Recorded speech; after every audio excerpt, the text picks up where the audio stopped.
Hey everyone, I wanted to create another video for this week and ask a question. I've got two different analogies today, and I hope this reaches you. If you're desiring to get into real estate and you just haven't pulled the trigger, maybe you have analysis paralysis, or you have another situation of that fear of missing out and having a great one, I want to ask you a question. And the principle I see sometimes with others is, are you chasing chickens? The question is, the person who chases two chickens catches none. And I'm watching out there in the market, and I'm watching people that say they want to get into real estate or other type of investments, and they tend to go after one idea after another, be it, the resale market, be it build to rent, could be out of state investing in this town and this town. And they're looking always in different areas, but they never focus on one. They're looking for the next deal, and they watch a video and then they're focused on that idea or focused on this business. And they never stay singularly focused. When I was in my 20s, I made the decision to get into triathlon. And this was many years ago and many pounds ago. And I began to get into triathlon, and I had people asking me to do cycling, road racing, doing racing, running, and doing different things instead of focusing on my triathlon. And I said, no, I want to be so focused on it. And I made the commitment back then. I said, I don't want to be the best in my community, but I want to be one of the best in the country. And it took me 6 years, but I actually made Team USA's World Triathlon team for 3 years. And I think part of it was because I became singularly focused on what I wanted to be good at. I read books on training.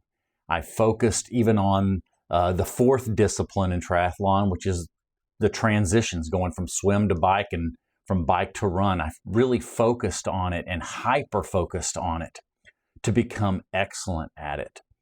And I'm wanting to illustrate to you to pick one idea and stay hyper-focused on it so that you become into mastery. And mastery typically takes what I hear in the 10,000 hours of practice, be it through study, be it through actually getting into it and becoming talented at it, learning the skill. What we also know is that we learn the most by firsthand knowledge. Some of you might not have gotten in. You're watching videos, you're reading books, and you're wanting to be in mastery without owning your first property.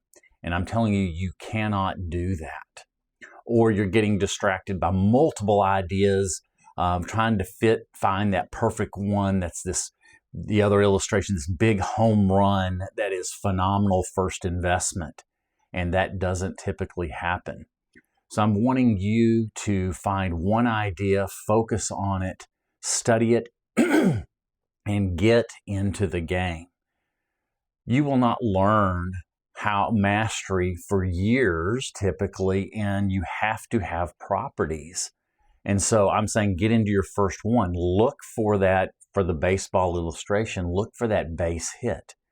It's not the home run. You'll see home runs better once you've gotten some properties. And the other illustration, what would happen if you had a lot of base hits? You could still win the game. There's nothing wrong with getting a decent first property that the return is adequate. You have enough cash flow.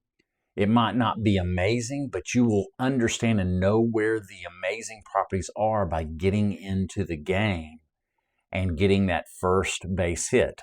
My situation, the first property I built, I could have done it a whole lot better now, but I would have never known how to do it a whole lot better if I hadn't got into the game and got those little base hits, and now I'm doing better and getting better and better.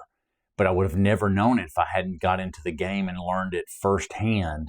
Some of you, I believe, are waiting to get this amazing first property, and for that illustration is never taking a swing unless you know you're going to hit a home run. Those, unfortunately, and it grieves my heart. I was in a meeting a year ago listening to a guy talking about, he came to a conference and he was describing how he wanted to get into real estate. He was looking for that, almost that perfect situation. For me, that illustration, he was looking for that home run. And when he shared how long he had been looking, it was 7 years. He's missed so many opportunities and so much growth in rents. My heart grieved for him. I'm imploring you in 2025 to make that commitment to get into the game, get your first property, get that first little single. And single, what I would illustrate is maybe it's cash flow of around $200 for that first one-door property, or if it's multifamily, but it's about $200 a door. That is a good first investment. You might be able to find some more later, but you'll know more. You only know intellectually 50% of the information, studying it, but not being in the game. There's so much more to learn. I learned it too. And I'm imploring you to get into it quicker. My regrets, as with any investor sometimes, is, man, if I would have just got into it 5 years earlier, 2 years earlier, just get in.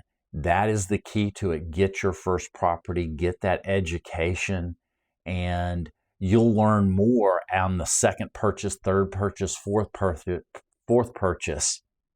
Goal to get to at least 4 to create that financial security going forward. This is a long-term process. It takes 10 years of having those properties to where you get the highest returns for your investment. It's not easy, but it's a get wealthy for sure plan. It's a 10-year plan, but get into the game. But I thought I'd just share that today and encourage you, take that swing, get that base hit. Don't chase multiple chickens and then catching none with idea after idea. Find one, focus on it, get into knowledge, study that one idea, and apply it. Until next time, talk to you later.